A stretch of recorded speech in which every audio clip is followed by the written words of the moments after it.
Assalamualaikum warahmatullahi wabarakatuh.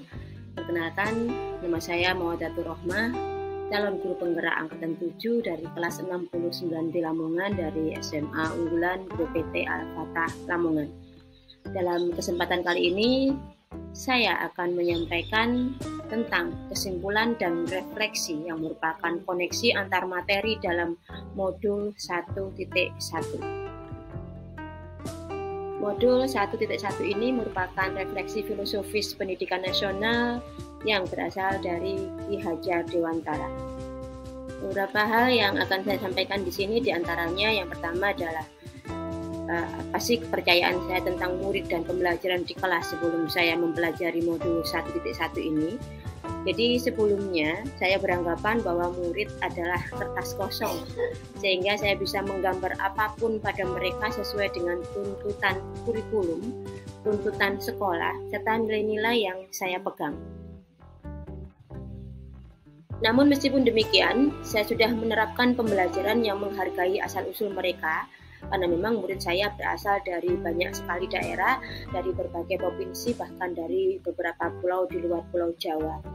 Sehingga memang mereka memiliki kodrat alam yang berbeda-beda. Selain itu juga saya sudah menerapkan pembelajaran yang mengikuti zaman mereka, sehingga saya mengikuti dan berusaha semaksimal mungkin untuk memahami dan mengikuti perkembangan teknologi di dunia digital ini dalam pembelajaran untuk murid saya. Selain itu, pembelajaran saya sebelumnya masih saya lakukan tanpa menyediakan ruang bagi murid untuk menyampaikan metode pembelajaran apa yang mereka ingin lakukan. Metode pembelajaran saya masih saya pilih hanya berdasar pada jenis materi yang akan kami pelajari, jadi berdasarkan tingkat kerumitan atau memang berdasarkan karakteristik atau sifat dari materi tersebut, tanpa saya mengakomodasi kebutuhan berbagai tipe pembelajar dari murid saya tersebut. Dan setelah saya mempelajari modul 1.1 ini, terdapat beberapa perubahan baik pada pola pikir saya maupun pada perilaku saya. Di antaranya adalah saya sekarang memahami bahwa sebagai guru, prioritas paling utama saya adalah murid, dan murid. Bahwa saya harus memanusiakan mereka sepenuhnya. Perubahan pemikiran saya selanjutnya adalah saya paham dan sadar bahwasanya murid harus merdeka dalam proses belajar dengan segala kekhasan mereka masing-masing, bahwa saya hanyalah penuntun mereka, pamong mereka dalam menjalankan kodrat mereka agar mereka tumbuh dan berkembang menjadi manusia yang bahagia dan merdeka. Merdeka baik secara pemikiran maupun secara fisik.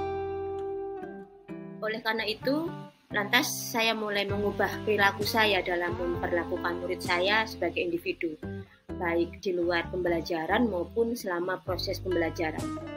Bahwa saya boleh tegas dan disiplin, karena memang selama ini saya terkenal sebagai guru yang disiplin, namun saya tetap harus mengingat bahwa kepada muridlah saya menghamba, bukan kebalikannya. Jadi bukan mereka lah yang kemudian harus manut sepenuhnya kepada saya, tetapi sayalah yang harus memang menghamba dalam tanda petik kepada anak didik saya, kepada murid saya. Untuk selanjutnya, hal-hal yang segera dapat saya terapkan lebih baik agar kelas saya mencerminkan pemikiran Ki Hajar Dewantara. Yang pertama adalah saya melakukan analisis diagnostik di awal kompetensi dasar atau tujuan pembelajaran, untuk mengetahui apa saja keinginan murid saya selama proses mempelajari KD atau TP tersebut.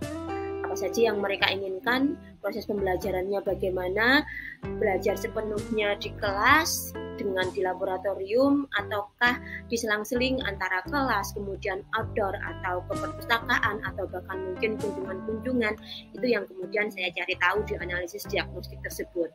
Hasilnya sebisa mungkin akan saya penuhi, akan saya akomodir di antara seluruh kebutuhan dari peserta didik atau murid saya tadi. Selanjutnya, saya menerapkan metode pembelajaran yang beragam, yang bukan hanya tergantung dari jenis materi yang sedang dipelajari, namun juga berdasar pada kebutuhan murid saya dalam belajarnya. Apakah dia memang tipe pembelajar visual, ataukah dia tipe pembelajar mendengar, ataukah dia tipe pembelajar yang memang harus dengan melakukan.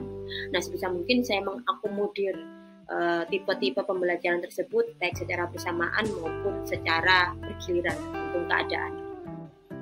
Selanjutnya, saya akan memberikan kesempatan kepada anak untuk belajar sambil bermain agar seimbang antara cipta, rasa, karsa, dan karya, seimbang antara budi dan pekerti mereka, karena memang selama ini saya beranggapan bahwasanya mereka adalah anak SMA sehingga fase bermainnya nyaris sudah seharusnya selesai, namun ternyata pemikiran saya salah.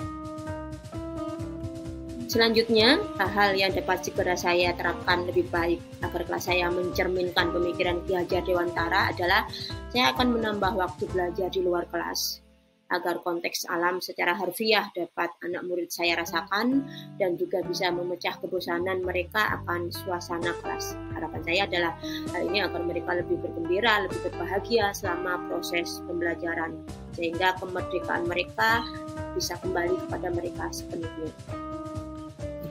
Demikian apa yang bisa saya sampaikan. Terima kasih banyak. Mohon maaf atas segala kekurangan. Terima kasih. Assalamualaikum warahmatullahi wabarakatuh.